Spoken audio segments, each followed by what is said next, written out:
All right, let's dive right in. Today, we're heading to Nepal to explore one of the most vibrant, colorful festivals on the planet, Holi. We're talking about an absolute explosion of color, culture, and pure connection. This quote right here, it really hits the nail on the head.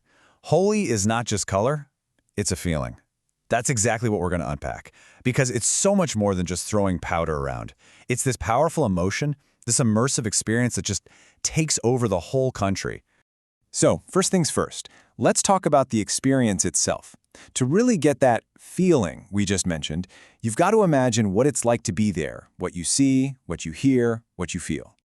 Okay, so in Nepal, you'll hear people call it Phagu Purnima, and the name actually gives you a clue about when it happens. Purnima means full moon, so it's celebrated on the full moon day of the month of Phalgun, which is usually around February or March. And this timing is no accident. It's a huge deal because it marks the end of a long, cold winter and welcomes the beginning of spring.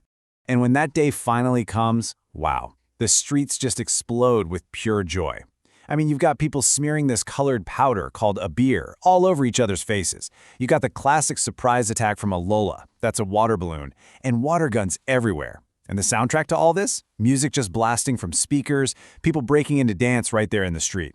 But the best part? It's the smiles. You see them everywhere, shared between friends, family, even total strangers. Okay, so this is all amazing, but why? What's the story behind all the colors and the chaos? Well, to understand that, we need to go way back and look at the mythology that gives Holi its real meaning. It all goes back to the legend of a boy named Prahlad and a demoness named Holika. See, Prahlad was a huge devotee of Lord Vishnu. The problem was, his father was a demon king who absolutely hated it. So, the king gets his sister Holika to help him get rid of Prahlad. Now, Holika had this special power. She couldn't be burned by fire. So the plan was for her to sit in a giant bonfire with Prahlad in her lap. But, plot twist, Prahlad's faith was so strong that he walked out of the fire without a scratch, while Holika, the one who was supposed to be immune, was the one who burned. And that is the court theme of Holi. Good always triumphs over evil. And here's something you might not know. The party doesn't just start on the day of Holi. Nope. It officially begins about a week before with something called the Chir Utsav. You can see it in famous spots like Kathmandu's Basantapur Durbar Square, where they put up this huge bamboo pole covered in colorful cloth strips. That pole is called the Chir, and it's a symbol of joy and good things to come. Once that pole is up, the festival has officially begun. So even though the spirit of Holi is universal across Nepal, the way people celebrate can be pretty different depending on where you are. Let's take a look at how this festival plays out across the country's different regions. This is so interesting. You've got two completely different vibes.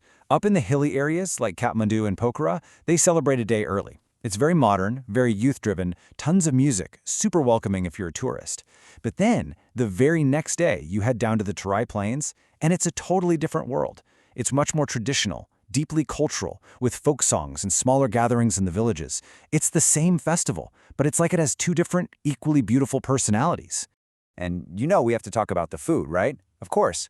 A celebration like this brings out all the best flavors. We're talking sel roti, which is this amazing sweet ring-shaped bread. Then there's dahi bada, savory lentil fritters just soaked in creamy yogurt. And you can't forget mapua, which is like a sweet pancake. All these things, plus tons of other homemade snacks, are passed around, making an already amazing day that much sweeter. All right, so we've covered the colors, the legends, the food. But let's go a little deeper. What's the real heart of this festival? What does it do for the community? Just 2 days. That's how long Holi is an official national holiday in Nepal. 1 day for the hills, 1 for the Terai. But the impact of those 2 days? Man, it lasts all year long. And this is maybe the most important part of the whole thing. For those 2 days, all the normal social barriers, they just disappear. It doesn't matter what your caste is, how much money you have, or how old you are. When you're all covered in the same colors, everyone is equal. It's this incredible force for unity. It's a day to say, hey, let's forgive whatever happened in the past, to mend friendships, and just come together. It creates this beautiful temporary bubble where everyone is just equal in their joy. And like all great traditions, Holi isn't stuck in the past, it's evolving. Today, there's a big conversation happening around celebrating responsibly. People are pushing for eco-friendly colors that are safe for your skin, and maybe most importantly, there's a huge emphasis on consent. The idea is to make sure the fun is fun for everybody involved. So let's zoom out and put it all together. If you take away all the powders, all the water, what's left? What is Holi, really, at its core? Well, it's exactly what you see here. It's a festival of hearts. It's all about the colors of love, shared between friends and even strangers, connecting everyone. It's about the splash of happiness, that simple, pure joy that washes away everything else for a moment. And it's in the music of togetherness, that single beat that has everyone dancing together as one. Holi in Nepal is this bright, loud, beautiful reminder that this kind of unity is possible. So it leaves us with a pretty powerful thought, doesn't it? What if the spirit of a festival could remind all of us, no matter where we live, to just take a day to forgive, to reconnect, and to unite?